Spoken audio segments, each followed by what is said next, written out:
चलिए तो शुरू करते हैं। ओके, करंट इलेक्ट्रिसिटी हम लोग टॉपिक शुरू करने जा रहे हैं।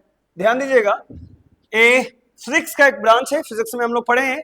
हमने कहा था कि जो हम लोग को पढ़ना है, जो कि जनरली करंट इलेक्ट्रिसिटी 10 क्लास में है और इलेक्ट्रोस्टैटिक्स जो होता है वो 12th क्लास में होता है। ठीक है, यानी कि अगर स्टार्टिंग से बात करें तो मैंने कहा कि जो इलेक्ट्रोमैग्नेटिज्म का कहानी स्टार्ट होती है, जरा ध्यान दीजिएगा, इलेक्ट्रोमैग्नेटिज्म।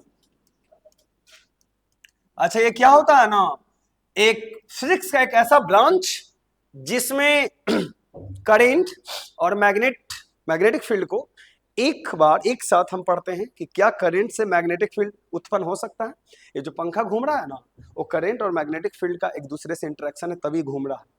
तो करंट से मैग्नेटिक फील्ड जन्म लेता है। मोटर चलते देखी होंगे आप, गोल घूमता है, तो करंट और मैग्नेट का ही फिनोमेना है। तो एक ये ब्रांच जो है ना, वो दो चीज को एक दूसरे से इंटरकनेक्ट करता है, करंट और मैग्नेटिक फील्ड। चुंबक में देखे हो ना, चुंबक में जो मैग्नेटिक फील्ड आता है, सेम वैसा मैग्नेटिक फील्ड करंट भी पैदा कर सकता है।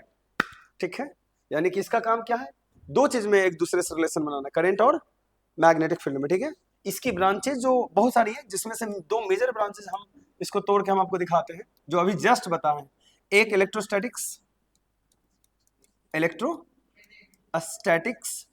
अब ये होता क्या है कि इन दिस, जरा ध्यान देना, थोड़ी सी मैं डीप जा रहा हूं।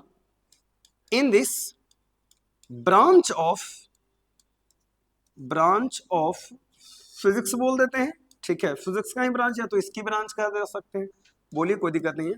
Physics, okay, we deals with the property of charge, आवाज नहीं, याद करो, प्रॉपर्टीज ऑफ चार्ज। ठीक है, when it is in rest। याद हुआ? अब रेस्ट कहने का मतलब क्या हुआ, ध्यान दीजिएगा, अगर पेन को बाल से रगड़ते हैं ना तो चार्ज जाके पेन पर रुक जाता है, बस। लेकिन अभी जो फैन चल रहा है उसमें चार्ज कहीं एक जगह रुका हुआ नहीं है। आप दो एग्जांपल लो, एक पॉन्ड का एग्जांपल लो, तालाब, और एक नदी का एग्जांपल लो। पॉन्ड और नदी में सिर्फ इतना ही अंतर है कि नदी का पानी लगातार फ्लो होते रहता है और पॉन्ड का पानी एक जगह रुका हुआ रहता है।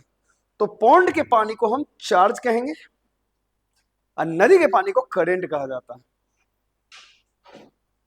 अब जो रुका हुआ है यानी पॉन्ड वाली बात, तो वो इसमें पढ़ना है, और जो आपको पढ़ना है आपकी सिलेबस में, जो 10 क्लास में भी मैं पढ़ाने जा रहा हूं, करंट इलेक्ट्रिसिटी, ये नदी वाला बात हो जाएगा। क्या चीज वाला बात हो जाएगा? नदी वाला, करंट इलेक्ट्रिसिटी। याद हुआ? मतलब इस ब्रांच में in this branch of electromagnetism बोल देते, ज्यादा बेहतर रहेगा, इलेक्ट्रोमैग्नेटिज्म। ठीक है, we study about the continuous flowing charge, मतलब लगातार जो चार्ज फ्लो कर रहा है उसके बारे में हम लोग स्टडी करते हैं इस वाले ब्रांच में। ये कहाँ पढ़ना है, ये दोनों 12th में तो दोनों आ जाता है, अभी फिलहाल 10th के लिए आपका ए वाला बेहतर है। हल्का फुल्का ये भी है तो हम इसको भी बता देते हैं अच्छे से। ठीक है, इसमें क्या क्या पढ़ना है वो बता, तो इसमें आपको चार्ज के बारे में थोड़ा मोड़ा जानना है, हल्का फुल्का, बाकी सारा टोटल चीज इसमें है, देखिए इस वाले ब्रांच में। ठीक है, तो दोनों देख लिए, एक हमेशा फ्लो करते रहे, एक रेस्ट में रहता है, सिंपल सी बात है।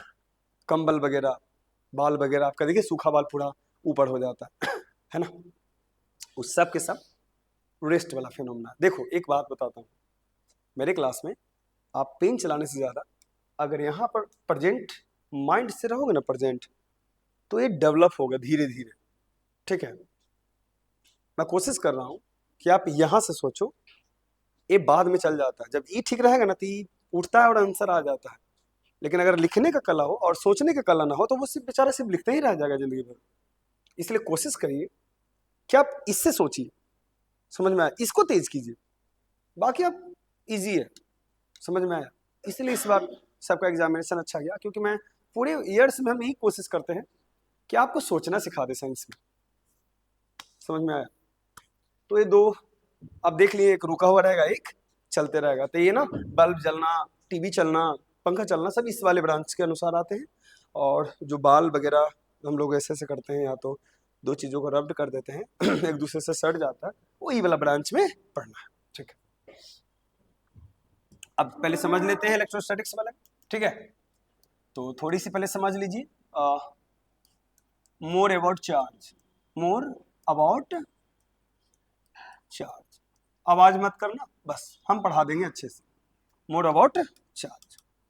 अब चार्ज के बारे में जान लेते हैं। चार्ज क्या होता है, इसका डेफिनेशन क्या होता है वो समझिए। चार्ज किसी भी ऑब्जेक्ट में मास की तरह एक इंस्ट्रिंसिक प्रॉपर्टी, एक फंडामेंटल प्रॉपर्टी। इंस्ट्रिंसिक हटा दीजिए, फंडामेंटल समझिए। जैसे मास, हर एक ऑब्जेक्ट में मास होती है, उसी प्रकार जरूरी नहीं है कि हर एक ऑब्जेक्ट में चार्ज मास इंपॉर्टेंट है। बिना मास के कोई ऑब्जेक्ट एग्जिस्ट नहीं करता, ध्यान देना। ठीक है, ऑब्जेक्ट की मैं बात कर रहा हूँ, मैं फोटोन की बात नहीं कर रहा हूँ, वो थोड़ा सा अपर ग्रेड वाला बात है। बिना मास के वो एग्जिस्ट करता। ठीक है, तो बिना मास के कोई ऑब्जेक्ट एग्जिस्ट नहीं करता है, लेकिन बिना चार्ज के ऑब्जेक्ट एग्जिस्ट कर सकता है। तो चार्ज क्या हो जाएगा? चार्ज किसी भी ऑब्जेक्ट का एक ऐसा प्रॉपर्टी है जो दूसरे अनदर ऑब्जेक्ट पर इलेक्ट्रिकल फोर्स लगाता है। जैसे फील द कॉन्सेप्ट, हम जो कह रहे हैं उसकी बात को समझिएगा। ठीक है, अब मान लेते हैं ए है, कौन है आप याद रखिए, ए है चुन्नी। कौन है? चुन्नी है, चुन्नी मुन्नी। ठीक, अब इसने बाल झाड़ा, लो इसको कंघी देखो कितना अच्छा ये यार। ठीक, कॉन्सेप्ट समझिएगा। इसने बाल झाड़ा अपना, भाई क्या हुआ, इसने बाल झाड़ा। ठीक है, अब हम बता क्या रहे हैं कि पहले कंघी एकदम न्यूट्रल था, कोई चार्ज फार्ज तो था नहीं। जैसी बाल झाड़ा तो पूरे बाल पर पॉजिटिव चार्ज आ जाते। क्या आ जाते हैं? अब बाल इसका सूखा हुआ था, तो अब देखिएगा जब बाल झाड़ते हैं ना आप, तो बाल ना फूला के जाता है, एक दूसरे से दूर दूर हो जाता है, सिल्की सिल्की टाइप का अलग अलग हो जाता है, ऐसे चिपकू रहेगा। अब सूखे बाल में कंघी कीजिए, बाल एक दूसरे से दूर दूर हो जाता है, बिकॉज एक दो बाल पर सिमिलर चार्ज होता है, तो एक दूसरे को जोर से ढकेलता है। भाई न सटबू तोरा में, हम एक दूसरे को बाल नहीं सटना पसंद करता है, तो ना बाल फुलकल फुलकल जैसा हो जाएगा, देखना। हाँ, चुन्नी भी तो बड़ी है तो उसके माथा के अनुसार कंघी रहना चाहिए ना, कॉमन सेंस। ठीक है, तो एक मिनट ध्यान देना। अब क्या हुआ कि इस पर क्या चला गया? Negative charge. इसके दांत में क्या चला गया? Negative charge. बात को समझो, मैं कैसे गया मैं बताऊंगा। बाल पर पॉजिटिव, कंघी पर निगेटिव चला गया। अभी मान लो कि गया। ठीक है, मैं कैसे गया मैं बताऊंगा, वेट। अब एक बात बताना कि जैसे कंघी को यहां लाया जाएगा नीचे, और एक छोटा सा जो पेपर का स्ट्रिप होता है, इसको ना खींच लेता है। अब इससे मतलब क्या हुआ कि पहले कंघी न्यूट्रल था, कोई चार्ज फार्ज नहीं था, तो किसी को खींच नहीं रहा था। लेकिन जैसे वो चार्ज हो गया, अपनी ओर क्या करना, खींचने लगा। और जिस फोर्स से खींचा, उस फोर्स को कहते हैं इलेक्ट्रोस्टैटिक फोर्स। कौन सा फोर्स? Electrostatic force. ठीक है, या कह सकते हैं कि इलेक्ट्रिकल फोर्स हो जाएगा। तो मैंने क्या कहा था कि किसी भी ऑब्जेक्ट का चार्ज एक ऐसी प्रॉपर्टी है जो दूसरे ऑब्जेक्ट पर क्या लगाता है? इलेक्ट्रिकल फोर्स लगाता है। आप कर सकते हैं, पॉसिबल है, मैं ट्राई करके देखो। जैसे आप पेन दीजिए मेरे को, लाइए मेरा वाला पेन जो मेटल है, तो मेटल तो जल्दी होती नहीं है रहने दीजिए, है मेरे पास, हम पेन लेके चलते हैं।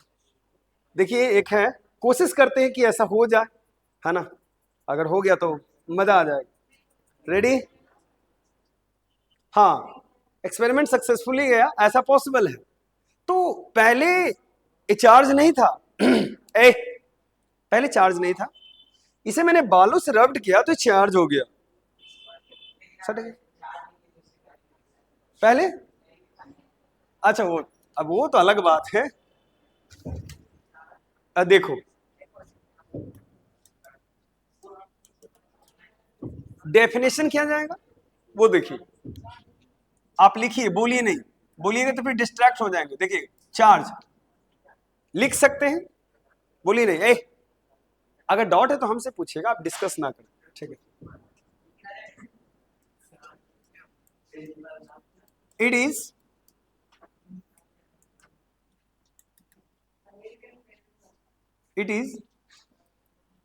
intrinsic property of material which exert electrical force। ध्यान दो, चार्ज दूसरे ऑब्जेक्ट पर फोर्स लगाता है, और ये एक ऐसी प्रॉपर्टी होता है जो अमाउंट बढ़ने के साथ नहीं बदलता। ध्यान दीजिएगा, इंट्रिंसिक जो होता है ना, वो आप बोलोगे तो फिर कैसे बताऊंगा। लिसन, क्या हुआ? ओके ओके, मैं नीचे कर देता हूं। रेडी, ठीक है। एक ऐसी प्रॉपर्टी जो अमाउंट बढ़ने के साथ बदलता ना हो, मतलब कि 2 किलो 4 किलो, 2 किलो का चार्ज अगर 5 कुलम है तो 4 किलो का 6 कुलम नहीं हो जाएगा, वो उतना ही रहेगा चार्ज। समझ में आया? फंडामेंटल भी बोल सकते हैं, जो यूजेस में आता। छोड़िए, इसको हम फंडामेंटल कर देते हैं, आपको दिक्कत ना हो, ठीक है। फंडामेंटल, ठीक है। चार्ज का डेफिनेशन हो गया। चार्ज, अच्छा, चार्ज का मेन काम क्या है? इलेक्ट्रिकल फोर्स लगाना। क्या लगाना? इलेक्ट्रिकल फोर्स लगाना, ठीक है। अब एक कॉन्सेप्ट में आते हैं कि चार्ज को पुरानी भाषा में, यानी कि पहले जो साइंटिस्ट थे, चार्ज को क्या कहा था? फ्लूइड कहा था। क्या कहा था? फ्लूइड। फ्लूइड समझते हैं? फ्लो करने वाला, क्योंकि चार्ज फ्लो करता था और फ्लूइड भी फ्लो करता था, इसलिए फ्लूइड कहा गया उसे। नदी में पानी फ्लो कर रहा है तो चार्ज भी फ्लो करता था, ठीक है। दूसरी बात, अब बात आती है कि टाइप ऑफ चार्ज कितने होते हैं। टाइप्स ऑफ चार्ज की मैं बात कर लेता हूं, ठीक है। तो टाइप ऑफ चार्ज कितने होते हैं? पहला पॉजिटिव चार्ज, ठीक है, और दूसरा होता है नेगेटिव चार्ज। नेगेटिव, याद हुआ? एक पॉजिटिव चार्ज है, दूसरा क्या हो जाएगा? Negative charge. चार्ज के कॉन्सेप्ट कहां से आया वो बता देता हूं। पहली बार चार्ज के बारे में किसने बताया था, जानते हैं आप लोग? बता सकते हैं? Who describe the charge first time? कोई नहीं जानते हैं? जल्दी बताओ। नहीं। चार्ज का सबसे पहले कॉन्सेप्ट दिया था थेल्स ऑफ मिलेटस ने। थेल्स ऑफ मिलेटस ने दिया था। 10 क्लास में अब गए ना, तो मैथ में थेल्स थ्योरम है, इन्हीं का है, इन्हीं का है। इनका फिजिक्स में नाम सुन लीजिए, मैथ में बात बहुत अच्छा से दर्शन देंगे आपको, बड़ी मजेदार देंगे। कि जब दो एक ट्रायंगल में एक पैरेलल लाइन खींचते हैं तो जितना ही होता है ना, इतना ही होता है ना बटा में, उतना ही रेशियो दोनों का सेम होता है। मतलब अगर ये 3 है, ये 6 है, और ये अगर 4 है तो तय है कि कितना होगा? 8, ताकि रेशियो बराबर हो जाए। ये थेल्स थ्योरम इसी को बोलते हैं। तो ओवरऑल पहले ही हम आपको बता दिए, बाकी प्रूफ करना तो मैथ में कर लीजिएगा, ठीक है। चलो, तो मैंने कहा कि किसने दिया? Thales of. अच्छा, ये किस चीज के थ्रू दिए थे वो बता देता हूं। तो एम्बर, एम्बर होता क्या है? लस्सा जानते हो? लस्सा, आम का लस्सा, गोंद, एंशियंट प्लांट से निकलता था। एम्बर, लस्सा जो होता है ना, वो सूखने पर पत्थर जैसा हो जाता है। देखना तो पूरा सूख जाता है आम का लस्सा, रेड रेड एकदम। तो उसको एम्बर पहले कहा जाता। क्या कहा जाता? एम्बर। और पुराने जमानों में एम्बर को के लिए ग्रीक लैंग्वेज में, कौन सा लैंग्वेज में? ग्रीक में इलेक्ट्रॉन लिखा जाता था। क्या लिखा जाता था? इलेक्ट्रॉन। समझ में आ गया? इलेक्ट्रॉन। और इसी इलेक्ट्रॉन वर्ड से किस वर्ड का जन्म हुआ? इलेक्ट्रिसिटी का। मतलब इलेक्ट्रॉन ही ऑरिजिन वर्ड है इलेक्ट्रिसिटी का। ओ सॉरी, ये फालतू दे दिए। अच्छा एक और बात बताएं, यार सी भी नहीं हो के होता, ग्रीक में के लोग लिखता था, हम यहाँ सी लिखे हुए हैं, बहुत सारा किताब सी ही लिख देता, तो हम भी सी लिख दिए, तो ग्रीक में इसे के लिखा जाता था। मे भी वो लगाया होगा तो हमें दिमाग में होगा तो हम लगा दिए, ऐसे तो इलेक्ट्रॉन भी नहीं होता है, ठीक है। तो ए ऑरिजिन वर्ड है, मतलब कि ए ऑरिजिन वर्ड है किसका, इलेक्ट्रिसिटी का। कोई पूछेगा इलेक्ट्रिसिटी का ऑरिजिन वर्ड क्या होता है, तो इलेक्ट्रॉन होता है। और कौन सा वर्ड है, तो ग्रीक वर्ड है। कौन सा वर्ड है, ग्रीक वर्ड है। ग्रीक में इलेक्ट्रॉन, अच्छा ग्रीक में इलेक्ट्रॉन किसके लिए यूज होता था, तो एम्बर लस्सा के लिए यूज होता था। तो हर एक चीज का वर्ड मीनिंग नहीं होता है, कैट का बिल्ली, डॉग का कुत्ता, तो ऐसा ही एम्बर के लिए इलेक्ट्रॉन यूज होता था। हाँ तो इलेक्ट्रिसिटी समझ में आ गया कि इसका ओरिजिन वर्ड क्या है, कहां से आया, कैसे डिफाइन हुआ।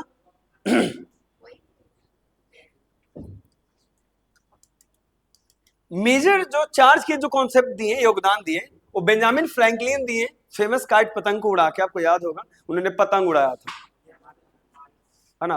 हाँ बारिश में उड़ा, तो ये देख लिए चार्ज क्या होता है, चार्ज का टाइप्स क्या होता है। हाँ सबसे मोस्ट इंपॉर्टेंट, ऐसा यूनिट क्या होता है चार्ज का, तो क्या बताइएगा, ये कहां से आया कूलम्ब वर्ड, जरा कोई बताओगे। जल्दी बताओ। नहीं चार्ल्स डी ऑगस्टिन कूलम्ब का शॉर्ट नेम है ये। Charles Charles de Augustin, Augustin de, Charles de Augustin Coulomb. बता रहे सब कहाँ के थे। देखो इन्होंने चार्ज के बारे में बहुत कुछ दिया, चार्ज के बारे में बहुत कुछ दिया इन्होंने, बताया। अच्छा आप लोगों में से कितने लोग जानते हैं कि दो मास के बीच में एक ग्रेविटेशनल फोर्स लगता है, याद है, न्यूटन्स लॉ ऑफ ग्रेविटेशन आता है, न्यूटन्स लॉ ऑफ ग्रेविटेशन। अच्छा क्या फॉर्मूला था, F is equal to G m1 m2 बटा क्या हो जाएगा, क्लियर हो गया ना, समझ में आ रहा है। सेम कूलम्ब्स ने कहा था कि दो अगर चार्ज लेते हैं, मान लो कि एक चार्ज यहाँ Q1 है, Q से चार्ज को डिनोट करते मैं लिखूंगा बिट, और एक Q2 है, तो इन दोनों के जो बीच जो फोर्स लगता है ना, फोर्स वो क्या होता है, जरा गौर से देखो, F बराबर के Q1 Q2 बटा R स्क्वायर, एकदम सिमिलर है। एक में मास का गेम है तो एक में किसका गेम है, बस फोर्स सिमिलर है। इसी को डिफाइन करने के उपलक्ष्य में ऐसा यूनिट में इनका नाम आया कूलम्ब्स, इन्होंने ही डिफाइन किया एक कूलम्ब्स को, इसीलिए इनका ऐसा यूनिट से नाम पड़ेगा। अगर हम डिफाइन करते ना तो उसमें लास्ट में मेरा नाम रहता, सोचो तुम डिफाइन करते तुम्हारा नाम रहता। अब कॉमन सेंस लगाओ कि हाँ ऐसा यूनिट रहता, वैष्णव सेट करता है, पॉसिबल ही नहीं है। नाम में हम लोग का अजीब अजीब है, राहुलवा, एक कुलम मतलब एक ऐसा यूनिट राहुलवा, सब राहुलवा कुलाम लगता नहीं ठीक ठाक है, राहुल तो अच्छा नहीं लग रहा है, नंदनी कहीं से लग रहा है, देखो तू बैरी तो एकदम नहीं सेट करता, समझ में आ गया। तो कूलम जो हुआ ना वो ऐसा यूनिट हुआ किसका, चार्ज का। सब चीज लिख लिए, हम आगे बढ़ रहे हैं, देख लीजिएगा लिखते जाइएगा, ठीक है आगे बढ़ रहे हैं। हाँ सिंबल, अगर चार्ज की सिंबल की अगर बात की जाए तो सिंबल क्या होता है चार्ज का, तो आप सिंबल में आप क्या क्यू यूज कर सकते हैं, क्या यूज कर सकते हैं, क्यू, कैपिटल क्यू या तो स्मॉल क्यू, दोनों में से कोई यूज कर लीजिए। क्यू जो है सिंबल है, और कूलम्ब जो है ऐसा यूनिट है, और इस ऐसा यूनिट का सिंबल क्या होता है, सी, क्या होता है, सी, मतलब 4 कूलम्ब, तो कितना हो जाएगा 4 सी, 2 कूलम्ब कितना हो जाएगा 2 सी, सही है। तो आप टाइप सीख गए, ऐसा यूनिट सीख गए, ऑरिजिन वर्ड सीख गए, कहां से डिफाइन हुआ ये भी सीख गए, ठीक है। अब हम ये सीखते हैं कि चार्ज की प्रॉपर्टीज क्या होता है। अगर कोई ध्यान से भी देखे तो आई होप सो कि बहुत इजी है। चार्ज को 2 हिस्से में बांटा हूं, ग्रीक वर्ड वगैरह लिख दिया हूं, और टर्न बाय टर्न में ऐसा यूनिट वगैरह लिख रहा हूं, ठीक है। कोई ज्यादा मैं हाई फाई बात तो लिख नहीं रहा हूं। देखिए प्रॉपर्टीज, कोई आप लोगों में से जानते हैं कि प्रॉपर्टीज ऑफ चार्ज क्या होता है? एनीवन? बोलो बोलो बोलो। पहला कॉन्सेप्ट है कि सिमिलर चार्ज क्या करेगा? Repel to each other. याद हुआ क्या? सिमिलर चार्ज यानी कि यदि मैं तुम्हें कहूं कि सब प्लस प्लस है, क्या है? प्लस प्लस है, और माइनस माइनस है, तो समझ जाना ये दोनों क्या करेगा? रिपेल करेगा। याद हुआ? और अगर हम ले लेते हैं डी सिमिलर चार्ज अगर लेते हैं तो ये दोनों क्या करता है? जल्दी बताना। ये दोनों अट्रैक्ट करता है। क्या करता है? प्लस और माइनस अट्रैक्शन होता है। माइनस प्लस अगर लेते हैं तो क्या हो जाएगा?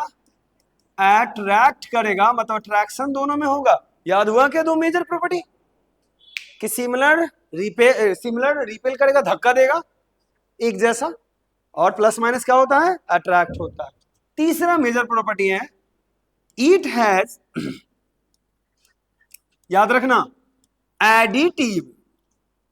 एडिटिव प्रॉपर्टी, मतलब इसके पास एडिटिव प्रॉपर्टी है।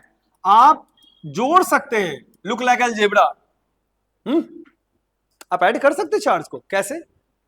देख लो, मान लो कि इस पर 4 कूलम है, 3 कूलम है, 2 कूलम है, और कहेगा कि टोटल कितना चार्ज होगा, तो Q total is equal to क्या आप लिखोगे? जल्दी बताना। 4 3 7 तो कितना हो जाएगा? ऐसा पॉसिबल है। अलजेब्रिक भाषा में आप इसे जोड़ सकते हैं। याद हो गया? चार्ज को आप जोड़ सकते हैं। समझ में आ गया? तो एडिटिव नेचर का चार्ज होता है। और सबसे मेन अगर प्रॉपर्टी की मैं बात करूं तो चार्ज जो है कंजर्वेटिव नेचर का होता है। चार्ज क्या होता है? चार्ज हैज कंजर्वेटिव, क्या बोलिएगा? कंजर्वेटिव नेचर, मतलब ये हमेशा कंजर्व हो जाता है। कैसे कंजर्व करते हैं चार्ज को? सिंपल भाषा में आपको समझाते हैं कि एक बात बताइए, मोबाइल फोन का जो बैटरी आप रात में चार्ज में लगाते हैं और सुबह में यूज करते हैं, तो कहीं ना कहीं चार्ज एक जगह जाके कंजर्व हो गया ना। वो अलग बात है कि लोग रात रात भर चलाते हैं, उसको जब तक मर न जाए तब तक उसको छोड़ते नहीं है। जब कहता है मैं मरने वाला हूं 2%, फिर भी कहता है तुम्हारे पास 1% है, वो कुकाए लगता है, तो कहता है मर गई लगा दो, तब लगा देता चार्ज में। और कितना तो चार्ज में लगा के उसको यूज करता है। अब एक बात बताओ, तुमको कोई खाते हुए कहे कि ये काम करो ना, कपड़ा फीस दो खाते हुए, पॉसिबल है? तो सर फोन का भी आप इज्जत कीजिए सर। वो खाते खाते उसको बेचारा एक तरफ से वो पेट में खाना खा रहा है, आप उसको घोट रही है, व्हाट्सएप कर रही है। अगर वो उड़ गया, ब्लास्ट हो गया, तो कहानी खत्म। तो चार्ज को आप कंजर्व कर सकते हैं। ध्यान दीजिएगा, है ना? देखो कैसे कंजर्व होता है। देखिए ध्यान दीजिएगा, एक और भाषा में समझाता हूँ चार्ज कैसे कंजर्व होता है। बाबू बालक चुप। देखिए बाबू, देखो दो दो ऑब्जेक्ट लेते हैं। कंघी वाला बाल वाला, वो मुन्नी का बाल, चुन्नी थी, हाँ, चुन्नी के बाल का एग्जांपल लेते हैं। तो मान लीजिए कि एक कॉम्ब है, कॉम्ब से ज्यादा आपको समझ में आएगा। और लीजिए ए झोटा है बहुत सारा, ठीक है, तेरे नाम वाला झोटा है या हीरो। अब ठीक है, ओके। अच्छा मान लो कि इन दोनों को रब्ड करते हैं। क्या करते हैं? रब्ड करते हैं। तो सर यदि रब्ड करने से इस पर क्या आ गया? पॉजिटिव है, इस पर क्या आ गया? तो मान लो कि रब्ड करने से रबर प्लस क्यू आया। क्या आया? तो जितना इस पर चार्ज आएगा ना, उतना ही एरो पर आएगा। तय है दोनों। अगर 5 कूलम इस पर आया बाल पर प्लस, तब माइनस कितना जाएगा? ये नेचुरली तय है, ये फिक्स है, ऐसा ही होता है। अब दोनों को जब जोड़ेंगे ना, तो नेट कितना आएगा? 0। अब 0 का मतलब याद है ना कि कंजर्व होता है। लॉ ऑफ मोमेंटम आपको याद है ना? कंजर्वेशन ऑफ चार्ज में दो चार्ज को जोड़िएगा तो 0 आ जाता है। ये छोड़ी ना, अगर ये वाला बात समझ में तो बैटरी वाला तो अच्छे से समझ में आता है। इन्वर्टर में चार्ज लगा देते हैं, लाइन कटता है तो यूज करते हैं। तो कंजर्वेशन के चार्ज का तो एग्जांपल हुआ ना। नहीं, इन्वर्टर वाला देखो ना, वो ज्यादा अच्छा, तुम्हारे लायक वही वर्ड है। इन्वर्टर में लाइन देते हैं, वेट, इन्वर्टर में लाइन देते हैं, चार्ज होता है कि नहीं होता है, फिर बाद में यूज करते हैं कि नहीं करते हैं, सिंपल से तो फिनोमेना है। तो ये झोटा बाल का करने से बेकार हमें लग रहा। नेक्स्ट, तो एडिटिव हो गया, कंजर्वेटिव हो गया, लास्ट कौन सा है, property number 5, quantization, quantization of charge. ये बहुत अच्छा प्रॉपर्टी है, इसको याद करना पड़ेगा तुम्हें, प्रॉपर्टीज, ठीक है। एगो ठीक है, क्वांटाइजेशन, इसको मैं नया स्लाइड में बताऊंगा। ये लास्ट वाला प्रॉपर्टी बहुत अच्छा है, क्योंकि ये आप याद कर लो। मैं दोनों स्लाइड से क्वेश्चन एक एक करके पूछूंगा, देखते हैं कि कितने आप लोग में कौन कौन से ऐसे स्टूडेंट हैं जो बहुत अच्छे से ऑब्जॉर्व करते हैं और जवाब देते हैं मेरे क्वेश्चंस का, ठीक है। तो क्वांटाइजेशन जो है अगला प्रॉपर्टीज है। एडिटिव देख लीजिए, D similar charge, similar charge, charge की फिनोमेना, एसआई यूनिट्स वगैरह मैंने सब बता रखा हूँ, ठीक है। तो अब हम शुरू करते हैं। क्वांटाइजेशन वाला एक जगह हम कर देते हैं। रेडी हो तो मैं पीछे दूंगा, मैं थोड़ा समय दूंगा, डोंट वरी, पहले करने दो मेरे। हम लोग लास्ट प्रॉपर्टी पर चर्चा करने जा रहे हैं, वो भी क्या है, क्वांटाइजेशन। क्वांटाइजेशन, अगर आवाज नहीं करोगे तो ज्यादा अच्छा रहेगा और मुझे अच्छा लगेगा पढ़ाने में भी। शांति से रहो। A, quantization of charge, of charge.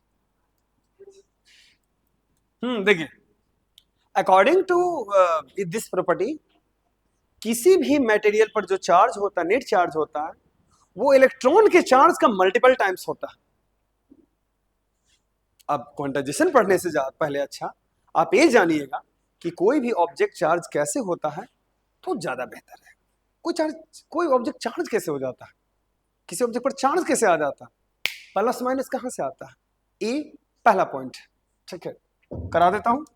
अगर आपको ठीक से याद होगा तो आप पढ़े होंगे कि सोडियम का जो एटॉमिक नंबर होता है वो 11 होता है, तो 2 8 1 होता है, याद आया।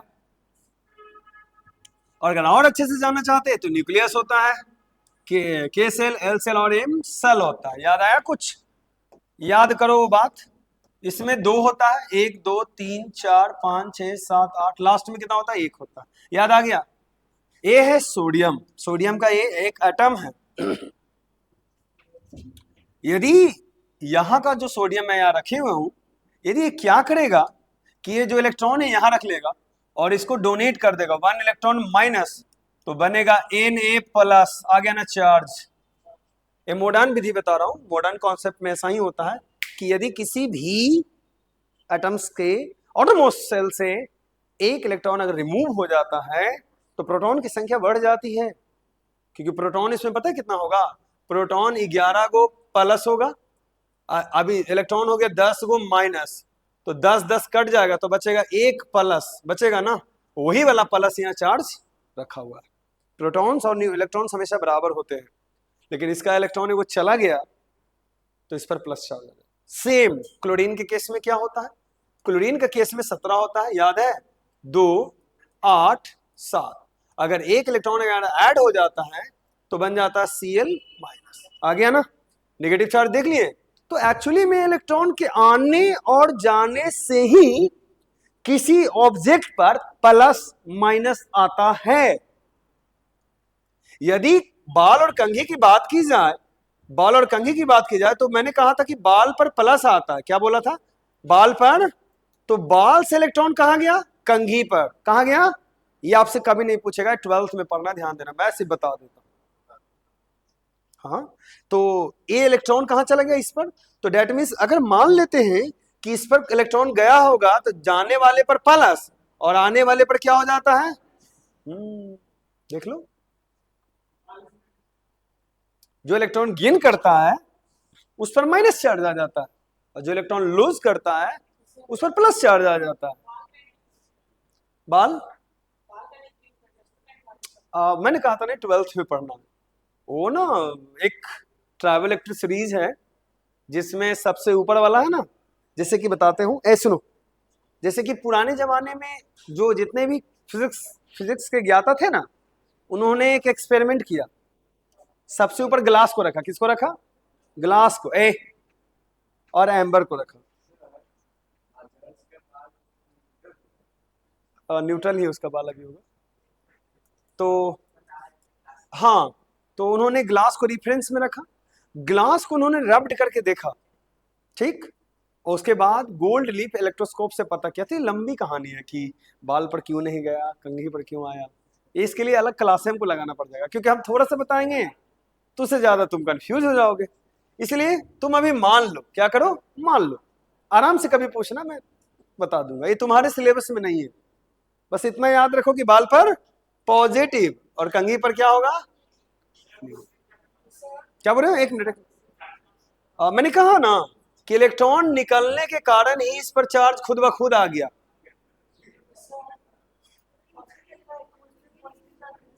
एक कभी नहीं आपसे पूछे, ये आपको सिलेबस में नहीं पढ़ना। तभी रुको ना, मैं ये कर दूं तुम्हारे सिलेबस के बाहर क्वेश्चन। हाँ, ये बहुत अच्छा क्वेश्चन है। बाल नहीं जा रहे तो न्यूट्रल ही रह जाएगा, सही बात है, न्यूट्रल ही रह जाएगा।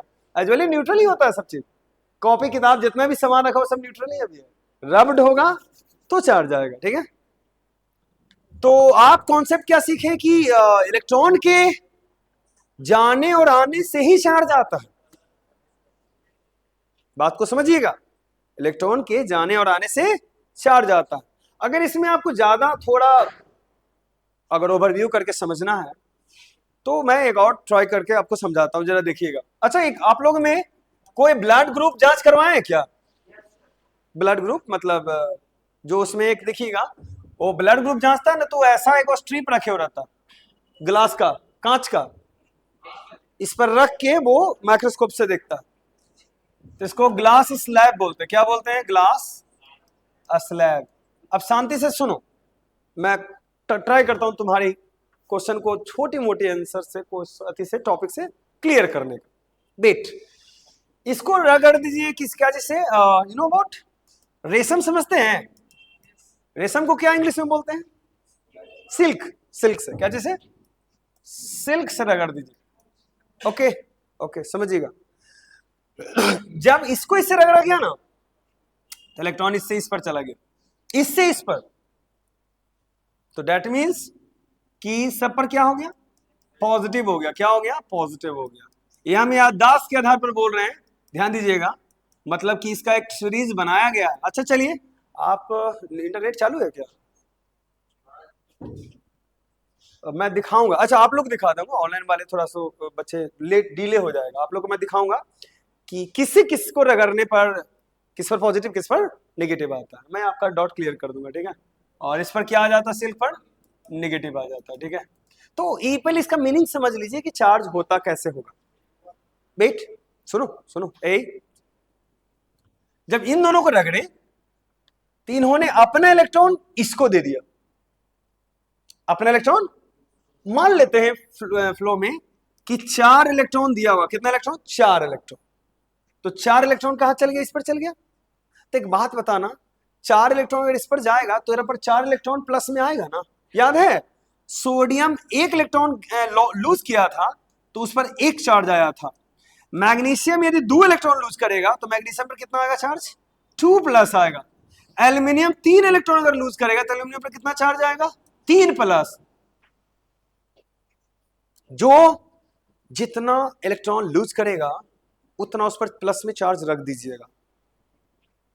इसका मतलब यदि 4 इलेक्ट्रॉन लूज किया तो इस पर 4 प्लस आना चाहिए, इस पर 4 माइनस आना चाहिए। बोलो सही है?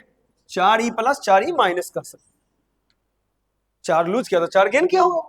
हम 4 रुपए आपको दिए तो 4 रुपए मेरे यहां घटा ना, तो 4 रुपए आपका बढ़ा ना, तो आप नेगेटिव गए, हम क्या गए? पॉजिटिव। देने वाला यहां पॉजिटिव हो तो याद रखना उल्टा है, और गेन करने वाला नेगेटिव जाता है। अब बेट, हम जिस चीज को समझा रहे थे क्वांटाइजेशन को, पहले उसको समझ लीजिए, ज्यादा बेहतर है। हमने कहा कि किसी भी ऑब्जेक्ट पर जो चार्ज होता है वो इलेक्ट्रॉनिक चार्ज का मल्टीपल होता है। अब उससे पहले आप ये जानिए, आप में से कोई ऐसे बच्चे हैं जो ये जानते हैं कि इलेक्ट्रॉन पर कितना चार्ज होता है?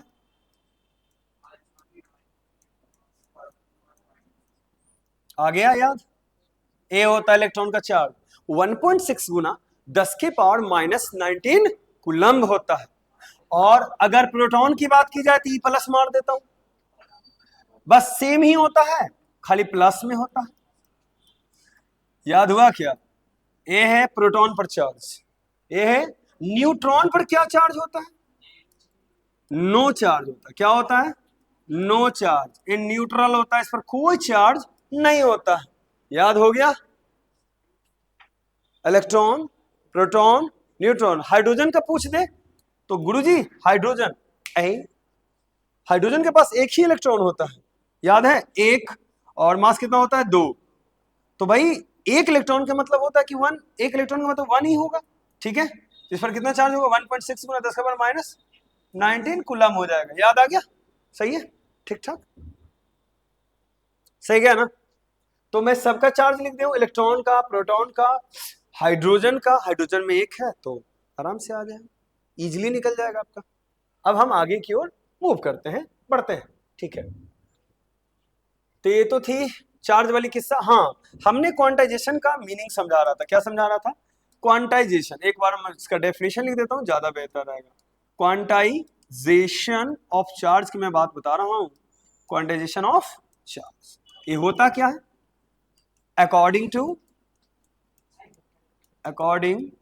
टू दिस प्रॉपर्टीज, ठीक है, प्रॉपर्टी, द टोटल चार्ज, आवाज नहीं, सिर्फ ध्यान दो सुनने पर, total charge on an object, on the object, कुछ बोल रहे हो क्या राजवीर? इज इंटीग्रल, या लिख देते हैं, क्या बोले थे? According to this property the total charge on object is multiple of, integral लगा देते हैं, integral multiple of electronic charge. चुप। क्वांटाइजेशन ऑफ चार्ज का एक बड़ा सा डेफिनेशन है जो आपको मे भी बाउंस कर रहा होगा। हम एक इसका फॉर्मूला देते हैं क्यूट सा, Q बराबर होता है NE। क्या होता है? NE, जहां E का मान क्या है? ये दोनों में से कोई को रख सकते हैं। N का मान क्या होगा? जल्दी बताओ। Number of electron, number of, कोई दिक्कत है तो बोलो। मतलब जितना इलेक्ट्रॉन्स रहेगा उसका अगर नंबर रख देंगे तो Q का मान तुरंत आ जाएगा। पूछो कैसे? आइए देखिए, मान लीजिए कि एक पेन है, पेन को मैंने बाल से रब्ड किया, ठीक है? तो इस पर ट्रांसफर हो गया कितना? 4 इलेक्ट्रॉन। कितना इलेक्ट्रॉन? अब क्वेश्चन पूछेगा कि बताइए तो कितना चार्ज दे दिया? बाल पेन को कितना चार्ज दे दिया? तो भैया Q बराबर क्या फॉर्मूला लगाना है? 4 गुना E का मान कितना होता है? तो भाई इससे तो गुना होगा नहीं, याद आया? तो Q बराबर क्या आ जाएगा? 1664 होता है क्या? 10 के बाद कितना हो जाए? -19 आ गया क्या? बोलो, बना लीजिएगा। अब प्लस माइनस कैसे लगाइएगा? क्योंकि आप पूछेगा कि बाल पर पॉजिटिव, कंघी पर, तो कंघी का पूछेगा तो माइनस, अब बाल का पूछेगा तो क्या बता देना? प्लस। 6.4 गुना 10 के बाद -19 कूलम। याद आ गया? एकदम ईजी है, आप आराम से निकाल सकते हैं। अगर आपसे दिया जाए, आप लोगों में से देखते हैं सबसे फास्टेस्ट कैलकुलेशन कौन करते हैं?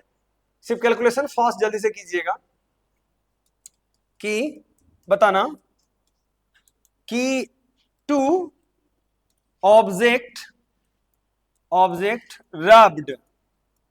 rubbed to each other, ध्यान देना, if 6 electron is transferred from A to then charge on B बताना है, on B क्या होगा?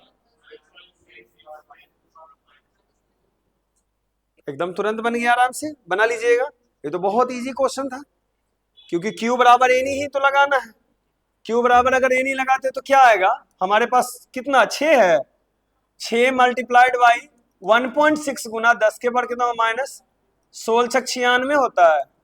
तो 9.6 गुना 10 के पावर कितना हो जाएगा, -19 कूलम हो जाएगा। प्लस माइनस का ख्याल रखिएगा, किस पर कौन जा रहा है ना, बोल रहा है ना, बी पर गया तो बी पर नेगेटिव, ए पर क्या हो जाएगा, जिस पर जाएगा नेगेटिव उस पर उसको जो देगा वो, हाँ बी पर नेगेटिव, यहाँ नेगेटिव हो जाएगा, ठीक है नेगेटिव।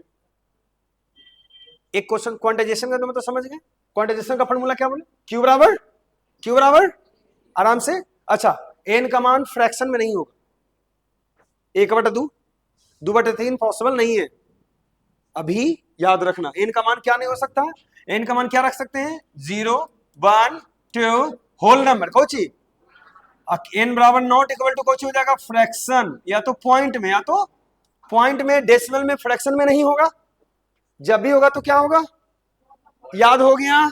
अब इसी में एक और क्वेश्चन पूछे कि सर यदि आप जानते हैं क्यू बराबर ए नहीं होता है, क्या होता है क्यू बराबर, तो भैया एन बराबर क्या होगा, आराम से आ जाएगा, निकाल लोगे, ये तो इजी है। अगर कहे कि इफ, ध्यान देना क्वेश्चन है कितना प्यारा, if any object is charged, कितना होगा, चार्ज्ड बाय रबिंग, बाय क्या हो जाएगा, रबिंग। अब चार्ज कितना है, तो Q का मान बता रहा हूं 3.2 गुना 10⁻⁻18 कूलम है, बात को फील करो, है ना, कूलम है। देन बताना क्या है, देन नंबर ऑफ इलेक्ट्रॉन बताना है, नंबर ऑफ इलेक्ट्रॉन बताना है, कोई बता सकते हैं जल्दी से, कितना हो जाएगा, क्या फास्टेस्ट कैलकुलेशन किए हो तो मजा आ गया। एन बराबर क्या आएगा, क्यू का मान दिया हुआ 3.2 गुना 10 टू पावर कितना हो जाएगा, -18, और ई का मान तो फिक्स है 1.6 गुना 10 के पावर -19 कूलम, ऊपर जाएगा 16 दूनी कितना होता है 32, ऊपर जाएगा तो 10 बचेगा, 20 इलेक्ट्रॉन ट्रांसफर।